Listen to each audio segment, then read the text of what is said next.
Hi friends, from today onwards, I am starting home science classes on my YouTube channel. I hope this will be a useful beginning for your learning journey. ப்ரிப்பரேஷனுக்கு first சிலபஸில் கிளியராக இருக்கணும். ஒரு பிகினராக இருக்கவங்க first சிலபஸை download பண்ணிக்கோங்க.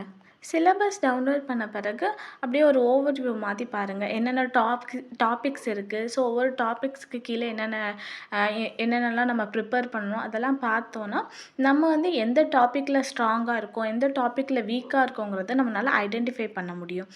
So இதுக்கடுத்து ஒரு நல்ல ப்ராப்பர் ஸ்டடி பிளானை வந்து மேக் பண்ணுங்கள். ஒரு ஸ்டடி பிளானை மட்டும் மேக் பண்ணுறது மட்டும் பத்தாது, அதை கரெக்டாக நம்ம ஃபாலோ பண்ணணும். கரெக்டாக வந்து டெய்லி நான் 8லேருந்து 9 வரைக்கும் ப்ரிப்பேர் பண்ணணும். அது என்னோடய ஸ்டடி டைம் ஃபார் நெட் எக்ஸாம்னால் கரெக்டாக அதை டெய்லி நம்ம ஃபாலோ பண்ணணும். எந்த ஒரு இதுக்காகவும் அதை வந்து நம்ம சேஞ்ச் பண்ணக்கூடாது. ஹோம் சயின்ஸ் பேப்பரில் என்னென்ன டாபிக்ஸ் எல்லாம் வரும்னு பார்த்தோன்னா ஃபுட் சயின்ஸ் அண்ட் எஃப்எஸ்எம் இருக்கும், nutrition and dietetics, textiles, apparel designing, resource management and consumer issues, housing and interior design, child and human development, family studies, communication for development, extension management and community development. So நம்ம இன்றைக்கி பார்க்க போகிறது child and human டெவலப்மெண்ட்டில் ரொம்ப ரொம்ப ரொம்ப முக்கியமான topic theories of human development. So இந்த field, அதாவது இந்த தியரிஸ் ஆஃப் ஹியூமன் டெவலப்மெண்ட்லேருந்து ஒவ்வொரு வருஷமும் வந்து கம்பல்சரி ஒரு 2 to 3 கொஷின்ஸ் வந்துக்கிட்டே இருக்குது. இப்போ லாஸ்ட் ஒரு 2 years பார்த்தோன்னா கூட மேட்சோ, அதாவது வந்து எல்லா தியரிஸ் வச்சு ஒரு மேட்ச் வந்துச்சு. அப்புறம் ஒரு தியரி மட்டும் தனியாக கேட்டாங்க. ஸோ இந்த ஃபீல்டு வந்து பார்த்தோன்னா, அதாவது இந்த ஹியூமன் டெவலப்மெண்ட்லேருந்து கண்டிப்பாக நம்ம கொஷின்ஸ் வந்து எக்ஸ்பெக்ட் பண்ணலாம். ஸோ என்னென்ன தியரிஸ்ன்னு பார்த்தோன்னா Piaget's theory, Vygotsky's theory, Erikson theory and செக்மெண்ட் தியரி. ஸோ ஒவ்வொரு தியரி பற்றி டீட்டெயிலாக நம்ம பார்ப்போம். இந்த வீடியோவில் ஃபுல்லாக நம்ம பியாஜெட் தியரி தான் ஃபோக்கஸ் பண்ண போகிறோம். ஸோ பியாஜெட் தியரிங்கிறது ஃபுல்லாக காக்னேட்டிவ் டெவலப்மெண்ட்டை வந்து ஃபோக்கஸ் பண்ணுது. ஸோ அவர் என்ன சொல்லியிருக்கான்னா, ஒரு சில்ட்ரன்ஸ், அதாவது த்ரூஅவுட் த வேர்ல்ட் எல்லா சில்ட்ரன்ஸுமே வந்து பார்த்தோன்னா ஒரு 4 ஸ்டேஜஸ் ஆஃப் டெவலப்மெண்ட்டை தான் ஒரு ஃபிக்ஸ்டு ஆர்டரில் எக்ஸ்பீரியன்ஸ் பண்ணுவாங்க. அது என்னென்ன ஸ்டேஜஸ்னால் sensory motor stage, pre operational stage, concrete operational stage, formal operational stage. So இந்த 4 ஸ்டேஜஸ் தான் எல்லா சில்ட்ரன்ஸ்க்குமே வந்து பார்த்தோன்னா காமனாக நடக்கும். பட் அந்த பீரியட் வேணால் வந்து டிஃப்ரென்ஸ் ஆகலாம். பட் எல்லாருக்கும் காமனாக இருக்குது தான் அதெல்லாம். ஸோ ஃபஸ்ட்டு ஸ்டேஜ் வந்து sensory motor stage. Sensory motor ஸ்டேஜுங்கிறது ஃப்ரம் பர்த் டு 2 years வரைக்கும் இருக்க ஸ்டேஜ் சென்சரி மோட்டார் ஸ்டேஜ்.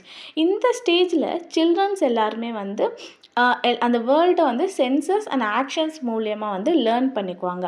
அவங்க எப்படின்னா சீயிங் அண்ட் அதாவது சென்சிங் அண்ட் டூயிங் இது மூலியமாக வந்து எல்லாத்தையும் டிஸ்கவர் பண்ணுறனால தான் இந்த ஸ்டேஜுக்கு பேர் சென்சரி மோட்டார் ஸ்டேஜ்னு சொல்கிறாங்க. ஸோ இந்த ஸ்டேஜஸில் அவங்க என்னென்னலாம் வந்து லேர்ன் பண்ணிக்குவாங்க, என்னென்ன அச்சீவ் பண்ணுவாங்கன்னு பார்த்தோன்னா, first one coordination of reflexes. Coordination of ரிஃப்ளெக்ஸஸ்னால் அந்த ஃபஸ்ட்டு 4 month இருக்குல்ல, ஸோ அந்த டைமில் அவங்களுக்கு வந்து அன்குவாடினேட்டட் ரிஃப்ளெக்ஸஸ்லாம் இருக்கும். நம்ம ரிஃப்ளெக்ஸஸ் டாபிக் பற்றி டீட்டெயிலாக அதுக்கடுத்து நெக்ஸ்ட் கிளாஸில் பார்ப்போம். ஸோ ஒரு இன்ஃபான்ட்டில் வந்து பார்த்தோன்னா ரிஃப்ளெக்ஸஸ் வந்து நிறையா இருக்கும். ஸோ அந்த ரிஃப்ளெக்ஸஸ் வந்து ஃபஸ்ட்டு பேர்ன்த் ஆன அந்த 4 month வரைக்கும் வந்து அன்குவாடினேட்டடாக இருக்கும். அதுக்கடுத்து அந்த 2 years வரதுக்குள்ளே அது எல்லாமே குவாடினேட்டடாக மாறிடும்.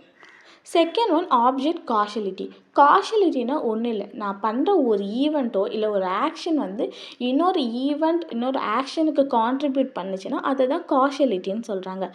ஆப்ஜெக்ட் காஷலிட்டினா இன்ஃபேன்ட்ஸ் வந்து பார்த்தோன்னா கிராஜுவலாக லேர்ன் பண்ண ஆரம்பிப்பாங்க. அவங்களோட ஆக்ஷன்னால் என்ன மாதிரி எஃபெக்ட்ஸ் ப்ரொடியூஸ் ஆகுது, ஸோ நம்ம ஒரு பொருளை வந்து இப்படிலாம் ஹேண்டில் பண்ணுறனால என்ன மாதிரி எஃபெக்ட் க்ரியேட் ஆகுது, இதை இப்படி பண்ணணும், அந்த மாதிரி கொஞ்சம் கொஞ்சமாக அவங்க லேர்ன் பண்ணுறது தான் ஆப்ஜெக்ட் காஷலிட்டிங்கிறது. ஆப்ஜெக்ட் பெர்மனன்ஸுங்கிறது வந்து ஒரு நியூ பேபி பார்ன் வந்து எல்லா ஆப்ஜெக்ட் வந்து பெர்மனண்ட்டுங்கிறத வந்து அவங்க உடனே ரியலைஸ் பண்ண மாட்டாங்க. அவ்வளோ நாள் ஒரு 10 months வரைக்கும் அவங்களோட மதர்ஸோட வார்ம்ப்லேயே அவங்க இருந்தனால உடனே இங்கே வந்த உடனே எது பெர்மனண்ட்டு அதெல்லாம் அவங்களால ரியலைஸ் பண்ண முடியாது. ஸோ ஒரு 8 monthக்கு கீழே இருக்கவங்க வந்து எல்லாம் அவுட் ஆஃப் மைண்டாக இருக்கும். அந்த 8 month வரப்போ தான் அவங்களுக்கு வந்து ஆப்ஜெக்ட் பெர்மனன்ஸ் எல்லாம் தெரிய ஆரம்பிக்கும். அதுதான் ஆப்ஜெக்ட் பெர்மனன்ஸ். நெக்ஸ்ட் ஒன் லாஸ்ட்டாக இருக்குது இமிட்டேஷன். இமிட்டேஷன் என்னென்னா, ஸோ எல்லாரோட ரியாக்ஷன்ஸை இமிட்டேட் பண்ணுவாங்க. இப்போ நம்ம வந்து ஒருத்தவங்க சிரிச்சாங்கன்னு பார்த்தா அவங்களே சிரித்து காமிப்பாங்க. இந்த குழந்தை எப்படி அழுதுச்சுன்னு பார்த்தா இவங்களும் அழுதெல்லாம் காமிப்பாங்களே. சில குழந்தைங்க அப்படிலாம் செய்யும். அதுதான் இமிட்டேஷன். செகண்ட் ஸ்டேஜ் வந்து pre operational stage. Pre operational ஸ்டேஜுங்கிறது 2 to 7 இயர்ஸ் வரைக்கும் இருக்க ஸ்டேஜ். ஸோ இந்த ஸ்டேஜில் வந்து சில்ட்ரன்ஸ் வந்து மென்டல் இமேஜஸ்லாம் ஃபார்ம் பண்ண ஆரம்பிப்பாங்க. ஒரு ஆப்ஜெக்ட் இப்படி இருக்கும், ஒரு ஈவெண்ட் இப்படியெல்லாம் இருக்கும். அவங்களாம் வந்து நிறைய மென்டல் இமேஜ் க்ரியேட் பண்ணுவாங்க, சிம்பாலிக்கலாக திங்க் பண்ண ஆரம்பிப்பாங்க. ஸோ இந்த ப்ரீ ஆப்ரேஷனல் ஸ்டேஜ் கீழே இன்னும் 2 ஸ்டேஜ் இருக்குது. ஒன்று வந்து ப்ரீ கான்செப்சுவல் ஃபேஸ், இன்னொன்று வந்து initiative ஃபேஸ்னு. Pre conceptual ஃபேஸுங்கிறது 2 to 4 years வரைக்கும் இருக்கும். ஸோ இந்த டைமில் வந்து கான்செப்ட் ஃபார்மேஷன்லாம் நடக்கும். அவங்க வந்து ஆப்ஜெக்டை வந்து ஐடென்டிஃபை பண்ணி அதை கிளாஸிஃபைலாம் பண்ணுவாங்க. அவங்க வந்து சிம்பாலிக் ப்ளே பண்ணுவாங்க, டிஃப்ரெண்ட் இமிட்டேஷன் பண்ணுவாங்க, மற்றவங்க செஞ்ச ஆக்ஷனை செஞ்சு காமிப்பாங்க. இதெல்லாம் இந்த ப்ரீ கான்செப்சுவல் ஃபேஸில் நடக்கும். நெக்ஸ்ட் இருக்கிறது இனிட்டேட்டிவ் ஃபேஸுங்கிறது 4 to 7 இயர்ஸாக. இங்கே வந்து பார்த்தோன்னா அவங்களோட அந்த சைல்டோட காக்னிட்டிவ் பிஹேவியர் வந்து ஒரு பெர்செப்ஷனால் கண்ட்ரோல் ஆக ஆரம்பிக்கும். அவங்க வந்து சிம்பாலிக் லாஜிக்கை விட்டுட்டு இனிஷியேட்டிவை வந்து பேஸ் பண்ணி ரீசனிங்கெல்லாம் கொடுக்க ஆரம்பிப்பாங்க. ஸோ அதுதான் இனிஷியேட்டிவ் ஃபேஸ். தேர்டு ஸ்டேஜ் வந்து கான்க்ரீட் ஆப்ரேஷனல் ஸ்டேஜ். இது 7லேருந்து 12 இயர்ஸ் வரைக்கும் இருக்கும். ஸோ இந்த ஸ்டேஜில் லாஜிக்கல் திங்கிங்கும் லாஸ் ஆஃப் ஈகோசென்ட்ரிசம்லாம் நடக்கும். ஸோ தாட் ப்ராசஸ் வந்து ரியல் ஈவெண்ட்ஸில் என்னென்ன அவங்க அப்சர்வ் பண்ணாங்க, என்ன ஆக்சுவல் ஆப்ஜெக்ட்ஸ் வந்து அவங்க ஆப்ரேட் பண்ணாங்க, இதனால அவங்களோட தாட் ப்ராசஸ் வந்து பார்த்தோன்னா லிமிட்டட் ஆக ஆரம்பிக்கும். ஸோ இந்த ஸ்டேஜஸில் சில இம்பார்ட்டன்ட் ஃபியூச்சர்ஸ் இருக்குது. அது என்னென்னா inductive deductive thinking, flexibility, understanding the principles of conservation, classification, reversibility.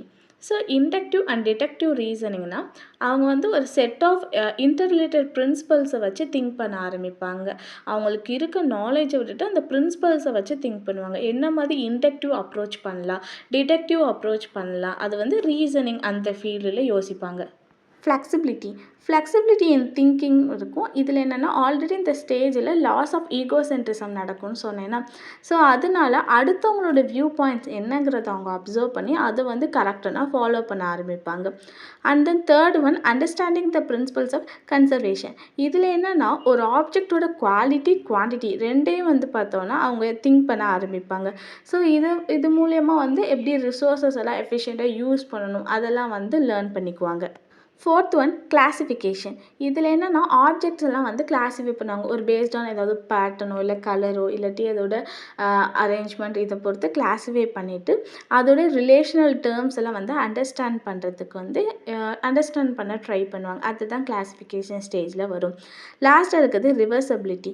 இந்த ஸ்டேஜில் வந்து பார்த்தோன்னா ஒரு thought backward and forward in time, முன்னாடி என்ன நடந்துச்சு, ஸோ இனிமேல் என்ன பண்ணணும், இந்த மாதிரி திங்கிங்கெல்லாம் அவங்களுக்கு வந்து டெவலப் ஆகும். ஸோ இதுதான் வந்து இந்த கான்க்ரீட் ஆப்ரேஷனல் ஸ்டேஜ். இது நெக்ஸ்ட் இருக்கிறது வந்து formal operational stage. Formal operational ஸ்டேஜுங்கிறது ஃப்ரம் 12 இயர்ஸ்லேருந்து அடல்ட்ஹுட் வரைக்கும் இருக்க ஸ்டேஜ் தான் ஃபார்மல் ஆப்ரேஷனல் ஸ்டேஜ். ஸோ இந்த ஸ்டேஜில் வந்து அப்ஸ்ட்ராக்ட் திங்கிங் எல்லாம் இருக்கும். ஸோ அவங்க வந்து பார்த்தோன்னா தாட் ப்ராசஸ் எல்லாம் ரொம்ப சிஸ்டமேட்டிக்காகவும் ரீசனபிளி வந்து ரொம்ப வெல் இன்டகிரேட்டடாகவும் இருக்கும். ஸோ இந்த ஸ்டேஜில் என்னென்ன மாதிரி ஃபியூச்சர்ஸ் இருக்குதுன்னு பார்த்தோன்னா அப்ஸ்ட்ராக்ட் திங்கிங் தான். அப்ஸ்ட்ராக்ட் திங்கிங்கில் என்ன பண்ணுவாங்க, சிம்பாலிசம்லாம் யூஸ் பண்ணுவாங்க அவங்க வந்து திங்கிங் பண்ணுறதுல. அப்புறம் வந்து லாஜிக்கல் திங்கிங்லேயே வந்து அப்ஸ்ட்ராக்ஷன் வந்து இன்வால்வ் ஆகும். அதுதான் அப்ஸ்ட்ராக்ட் திங்கிங். நெக்ஸ்ட் இருக்கிறது ஹைப்போதெட்டிக்கல் ரீசனிங். ஹைப்போதெட்டிக்கல் ரீசனிங்கில் வந்து ஹைப்போதீசிஸ்லாம் வந்து டெவலப் பண்ணுவாங்க. ஒரு ப்ராப்ளத்துக்கு எப்படி சொல்யூஷன் ஃப்ரேம் பண்ணலாம் அதெல்லாம் வந்து ஹைப்போதீசிஸ் கிரியேட் பண்ணுறது மூலயமா நிறைய ப்ராப்ளத்துக்கு இவங்க சொல்யூஷன் கண்டுபிடிப்பாங்க. நெக்ஸ்ட் அதே தான் ப்ராப்ளம் சால்விங். ப்ராப்ளம் சால்விங்லேருந்து நிறைய மல்டிபிள் ஹைப்போதீசிஸ் எல்லாம் ஃபார்முலேட் பண்ணி ஒவ்வொன்றையும் வந்து டெஸ்ட் பண்ணி இதுக்கு இது கரெக்டாக வருமா, இதுக்கு இந்த ப்ராப்ளமுக்கு இந்த சொல்யூஷன் வருமா, நிறைய டெஸ்ட் பண்ணி நிறைய சொல்யூஷன் கொண்டு வருவாங்க. ஸோ ஆல்டர்னேட்டிவ் சொல்யூஷன் இப்போ ஆல்ரெடி ஒன்று இருக்குது, அதை விட ஒரு எஃபிஷியண்ட்டான ஒரு ரொம்ப சீப்பான சொல்யூஷன்லாம் கொண்டு வரலாம். ட்ரான்ஸ்ஃபர் ஆஃப் நாலேஜில் ஸோ அவங்க வந்து அவங்களுக்கு என்னென்ன தெரிஞ்சிருக்கு, ஸோ என்ன ஃபீல்டில் அவங்களுக்கு நாலேஜ் இருக்குது, இதெல்லாம் வந்து மற்றவங்களுக்கு சொல்லித்தர ஆரம்பிப்பாங்க. So as we all know நம்ம வந்து ஒருத்தவங்களுக்கு சொல்லித்தரப்போ தான் நம்ம வந்து நம்மளோட நாலேஜ் லெவல் எவ்வளோ இருக்குன்னு நம்மளால் அண்டர்ஸ்டாண்ட் பண்ண முடியும். அது மட்டும் இல்லாமல் நிறையா இப்போ நமக்கு தெரியாததே வந்து நிறைய பேர்ட்ட நம்ம கற்றுக்கலாம். இதெல்லாம் இந்த ட்ரான்ஸ்ஃபர் ஆஃப் நாலேஜ் மூலியமாக தான் பாசிபிளாக இருக்குது. பியாஜெட் தியரி இதோட முடியுது. நம்ம நெக்ஸ்ட் வீடியோவில் வியாகர்ஸ் தியரி, எரிக்ஷன் தியரி, இன்னும் மற்ற தியரிஸ் பற்றி டீட்டெயிலாக பார்ப்போம். ஸோ உங்களுக்கு ஹோம் சயின்ஸ்க்காக நிறைய வீடியோஸ் வேணும்னா ஸோ சப்ஸ்கிரைப் பண்ணுங்கள் அண்ட் லைக் பண்ணுங்கள். தேங்க்ஸ் ஃபார் வாட்சிங். பாய்.